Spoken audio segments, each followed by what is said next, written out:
Olá pessoal, eu sou a Carol Simões, sejam muito bem-vindas, bem-vindos e bem-vindes.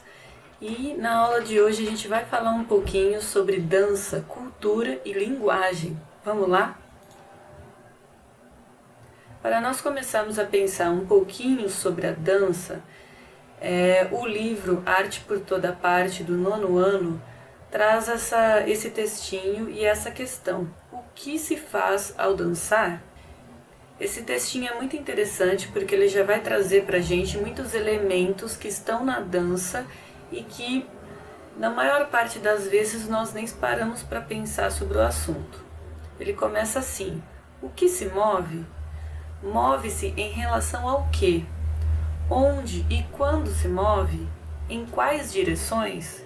Estica, dobra, torce, embaixo, no meio, no alto, muito embaixo, lá no alto, vagarosamente, rapidamente, de modo leve, pesado, expandido, contraído, gestos pequenos, enormes. O que move você?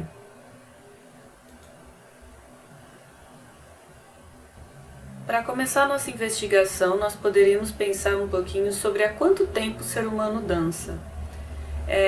Aqui do lado esquerdo vocês estão vendo uma imagem de uma figura rupestre. Então essa pintura ela foi feita há milhares de anos atrás. Então desde quando os homens moravam nas cavernas, eles já dançavam, eles já se expressavam. E essa dança ela podia ser executada e pode ser executada de diversas formas. Ela pode ser feita em grupo, em dupla ou em solo. Nesse caso aqui nós estamos vendo uma dança grupal. O ser humano nunca perdeu a expressividade da dança com o passar do tempo. E a dança está presente em todas as culturas pelo mundo. Ela pode ter significados muito diversos. Ela pode ser alegórica, pode ser religiosa, recreativa, artística, competitiva e muitos outros mais.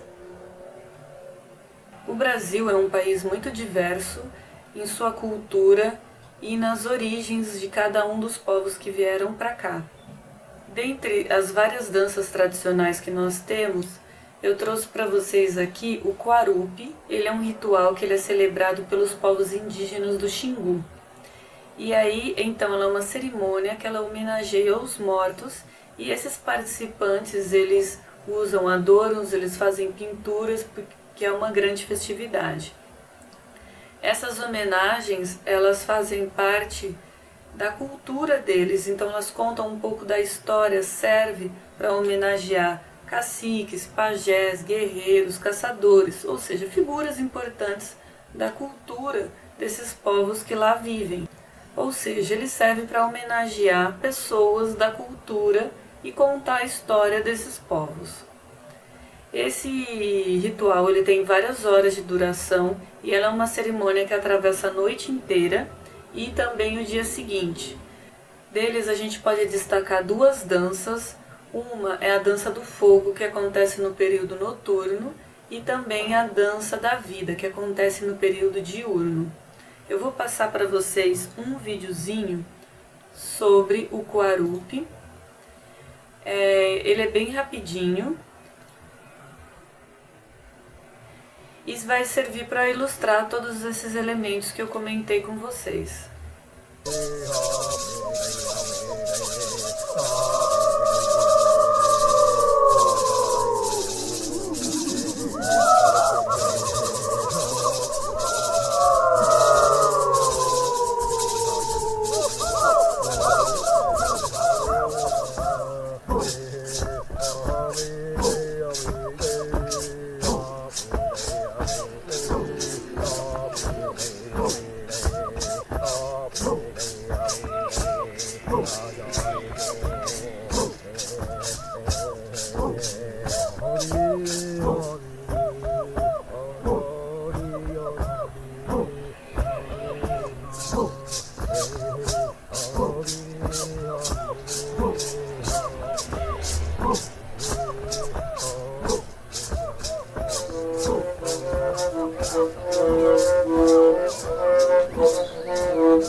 forma, nós podemos pensar a dança como uma linguagem, e essa linguagem é a do movimento.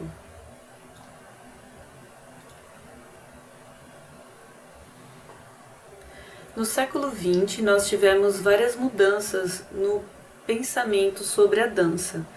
Um desses grandes expoentes foi o Rudolf Laban. Ele nasceu em 1879 e morreu em 1957. Ele foi dançarino, coreógrafo, teatrólogo, musicólogo, intérprete e um dos responsáveis pelo surgimento da dança moderna e também o pai da dança-teatro. Ele procurou investigar em qual contexto esses movimentos aconteciam, qual que era esse corpo que se mexia, com qual intenção, que emoções e motivações colocavam esse corpo em ação.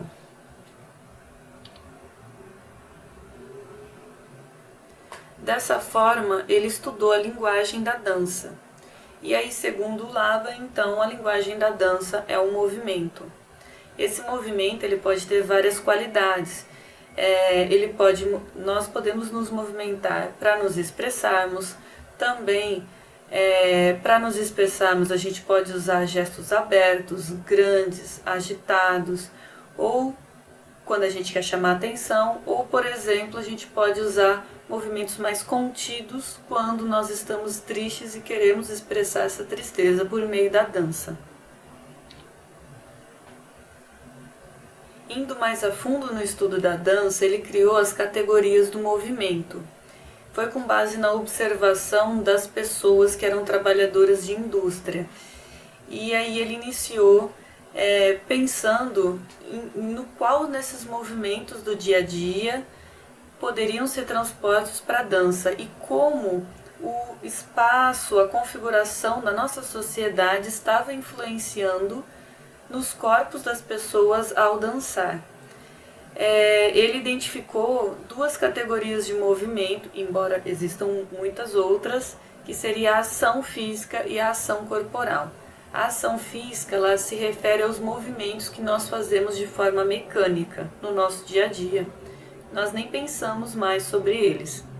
E a ação corporal são esses movimentos que trazem o envolvimento da pessoa por inteiro. Ou seja, é uma ação física e ela também é racional e ela também é emocional. Vou passar para vocês agora um trecho bem curtinho de um documentário sobre o Rudolf Laban. Tem a parte 1 e a parte 2 no YouTube, caso vocês tenham interesse de assistir. Ele vai justamente falar sobre esse contexto em que o Laban viveu para poder pensar, que levou ele a pensar sobre todos esses aspectos da dança. Trouxe transformações tecnológicas que intensificaram o processo da Revolução Industrial. Surgiram o mundo do consumo e as grandes cidades. O movimento se restringe ao absolutamente necessário. Não há espaço, não há tempo para o corpo, para a expressão do indivíduo que está isolado na grande cidade.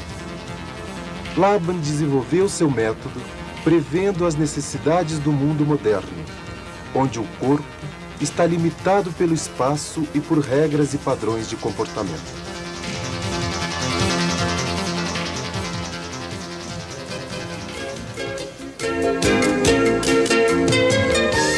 Hoje em dia, quando vamos a um museu, podemos levantar questões de Laban. Lá está consagrada e emoldurada a expressão de um especialista. Porém, a necessidade de expressão não é um dom de poucos. Ela existe e está em todos nós. No seu quarto, ou mesmo numa mesa de secretária, podemos ler uma pessoa, seu senso de organização, seus interesses, parte de uma personalidade. Os objetos e o modo como são arrumados determinam o modo e a necessidade de cada um.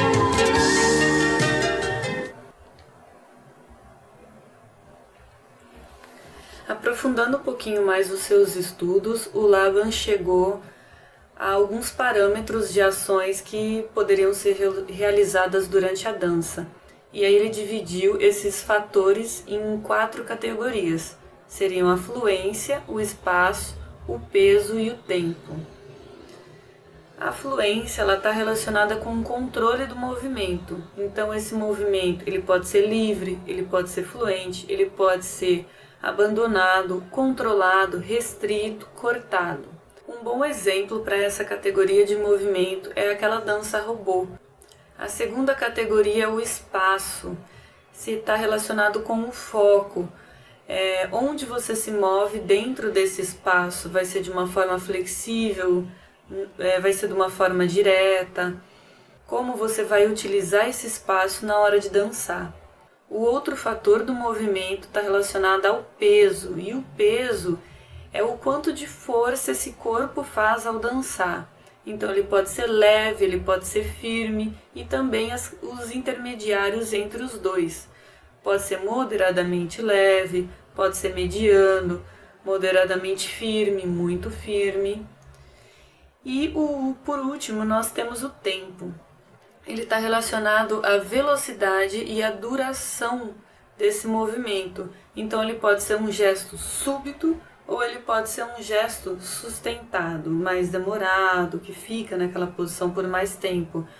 Um exemplo de gesto súbito seria o susto. Quando a gente se assusta, esse movimento que o nosso corpo faz de retração seria um movimento súbito, rápido, né, na sua duração. E um exemplo de movimento sustentado é quando a pessoa está se espreguiçando. Por último, eu gostaria de salientar para vocês que não importa quem você seja, quais condições você viva, você pode dançar. Então ele procura trazer uma proposta de dança que inclui a todos que querem dançar, não apenas seleciona aqueles que atendem a alguma exigência ou outra, como era o caso, por exemplo, do balé clássico. A dança inclusiva, ela pode ajudar, ela traz muitos benefícios. A dança inclusiva traz muitos benefícios para a pessoa com deficiência, tanto física quanto mentalmente.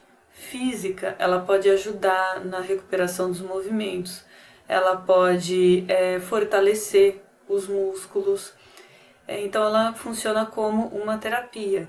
E mentalmente ela ajuda muito na autoestima da pessoa.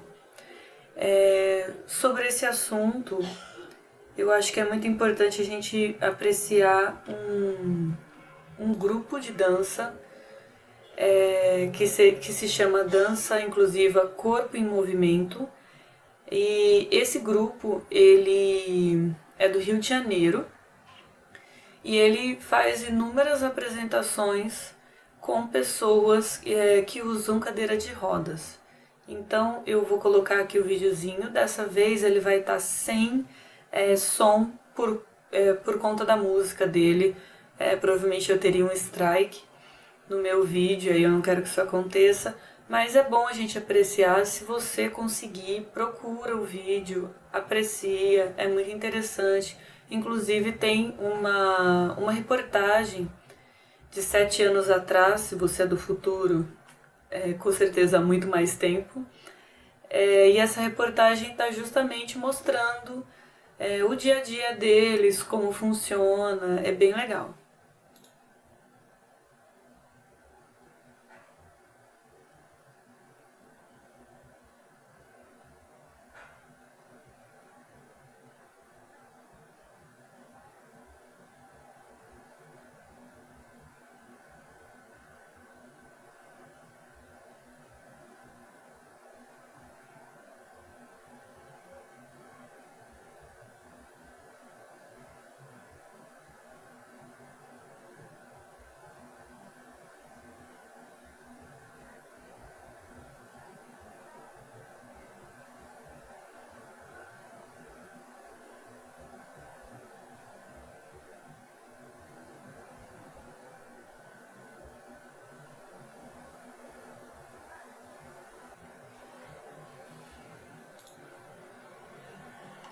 Bom, gente, chegamos ao final da nossa apresentação. Eu espero que você tenha gostado da aula de hoje. Foi bem simples a gravação, Tivemos, inclusive, um problema técnico, né? Como vocês podem ter reparado, a iluminação mudou, o cabelo secou magicamente, tá? Mas é isso. São os problemas da primeira gravação. E nós nos vemos nas aulas do dia a dia. Beijos, fiquem muito bem.